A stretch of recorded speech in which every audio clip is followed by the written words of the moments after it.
সমিতির সাধারণ সম্পাদক, সাবেক সাধারণ সম্পাদক জনাব লোকমান হোসেন বাদল। জনাব লোকমান হোসেন বাদলকে কিছু বলার। অন্যান্য বিজ্ঞ সদস্যবৃন্দ, বিভিন্ন অঞ্চল থেকে আগত বিচার প্রার্থী জনগণ, সবাইকে আমার পক্ষ থেকে সালাম, আসসালামু আলাইকুম। আপনারা ইতিমধ্যেই জেনেছেন 23/4/2025 তারিখ দিবাগত রাত্রিতে 1:30টার সময় সাধনের আঘাত আছে, হাতে আঘাত আছে, 2 পায়ে। আমরা গেছিলাম, তো সেই ফুটেজ আমরা জেনেছি এই আসামিদেরকে পরিষ্কারভাবে তাদেরকে দেখা যাচ্ছে, যদিও তাদের মুখে বাঁধন ছিল। এই দুর্বৃত্তরা আমাদের বন্ধুকে, সতীর্থ বন্ধুকে আক্রমণ করেছে। এই আক্রমণের জন্য গ্রেপ্তার আসামি এখনো না হলেও আমরা বিশ্বাস করি প্রশাসনের উপর বিশ্বাস আছে আমাদের যথেষ্ট পরিমাণ। তার কারণ যদি আইনজীবীদেরকে হত্যার প্রচেষ্টা করার পরেও আসামিগণ যদি হাজির করতে পুলিশ প্রশাসন বা অন্য প্রশাসন যদি ব্যর্থ হয়, তাহলে নাটোরের বিচার ব্যবস্থা ভেঙে পড়বে। বিচারের প্রতি মানুষ হতাশা ব্যক্ত করবে।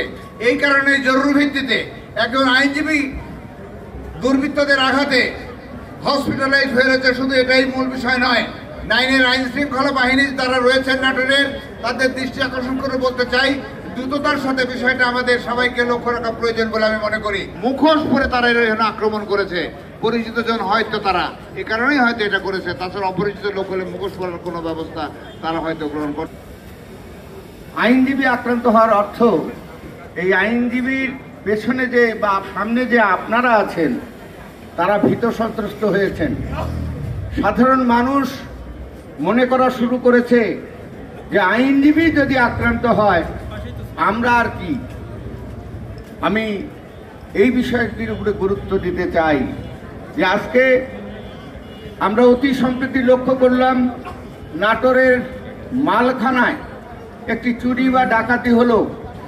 সেই আসামি যদি 48 ঘন্টার মধ্যে খোয়া যাওয়া মালামাল সহ গ্রেপ্তার করা সম্ভব হয়, তাহলে একজন আইনজীবী আহত হওয়ার পরে যাকে খুন করার উদ্দেশ্যে আক্রমণ করা হয়েছিল, সেই আসামি কেন 72 ঘন্টা পেরিয়ে গেলেও, অনেক 72 ঘন্টা পেরিয়ে গেলেও ধরা যায় না? নিকটে সেখানে সার্বক্ষণিক পাহারা থাকে। সাধনের বাড়িতে সিটেই রাত্রিতেই পুলিশ ডিউটি করছিল, যেটা ভালো সংবাদ পাচ্ছি না। কেন একজন আসামিকেও ধরা হচ্ছে না? আমরা বিশ্বাস করি আমাদের পুলিশ এবং নিকটতী দৃষ্টান্ত নাটোর মালখানার খোয়া যাওয়া মালামাল উদ্ধার। তাই আজকে জনগণকে জনগণ যে ভয়ের মুখে যে আমার আইনজীবীকেই মেরে ফেলে দেয়, তো ওই আইনজীবীর কাছে, ওই আইনজীবী সমাজের কাছে গিয়ে আমাদের কি লাভ?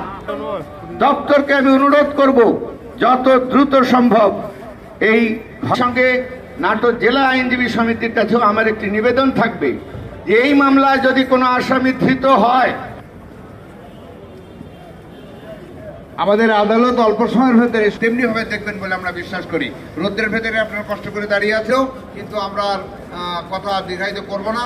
এই কারণে করব না যে রোদের ভিতরে আপনারা দাঁড়িয়ে আছেন, মূল যে বক্তব্য সেই বক্তব্যটা আপনারা শ্রবণ করেছেন। এবারে বক্তব্য দেবেন সাবেক সেক্রেটারি লোকমান হোসেন বাদল আছেন, সাবেক সভাপতি আবু হাসান টগর সাহেব আছেন এবং বারের অন্যান্য নেতৃবৃন্দ আছেন, বিজ্ঞ সিনিয়র এবং জুনিয়র আমার ছোট ভাই আইনজীবীরা আছেন এবং আমার সামনে উপবিষ্ট বিচার প্রার্থী এবং সাংবাদিক ভাইয়েরা এবং পুলিশের সহ অন্যান্য গোয়েন্দা সংস্থার রিপোর্টাররা সদস্যবৃন্দ আছেন।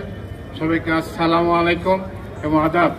এই মানববন্ধনের যে কথা আপনারা ইতিমধ্যে শুনেছেন, আমরা দাবি করছি প্রশাসনের কাছে যেভাবে আপনার নিকট অতীতে যেভাবে আপনাদের তৎপরতার মাধ্যমে যে চুরি বা ডাকাতদের ধরেছেন, পুলিশ সুপারের সঙ্গে আমি কথা বলেছি, সেই দিনই পুলিশ সুপার আমাকে আশ্বস্ত করেছেন যে এইসব কথার প্রেক্ষিতেই তারা অভিযান চালাচ্ছেন, তদন্ত করছেন। আমি বিশ্বাস করি এই পুলিশ প্রশাসনের প্রতি আমাদের আস্থা আছে, আমার সেক্রেটারি সাহেব বলেছেন, আমার বিশ্বাস আছে যে আমরা এই মানববন্ধন পরে আমাদের যেন অন্য কোনো কর্মসূচি আমরা নিতে না হয়, অবশ্যই সেই বিষয়টি আমি লক্ষ্য রাখবেন।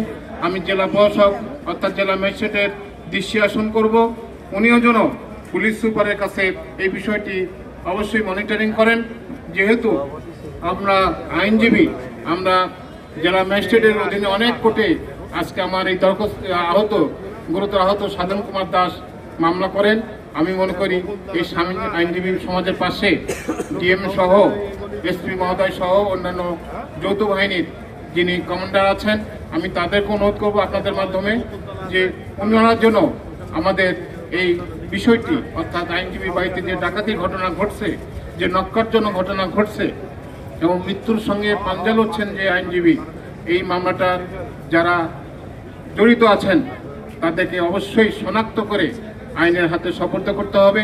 আমার সাবেক সভাপতি যেটা বলেছেন, অবশ্যই আমরা এই মামলায় যে সকল আইনজীবী সদস্য যারা সন্ত্রাসী গ্রেপ্তার হবে, আমরা তাদের পক্ষে আমাদের স্থানীয় বারের আইনজীবীরা আমরা আইনগত সহায়তা অবশ্যই আমরা দেব না, সে বিষয়টি অবশ্যই আমরা লক্ষ্য রাখবো এবং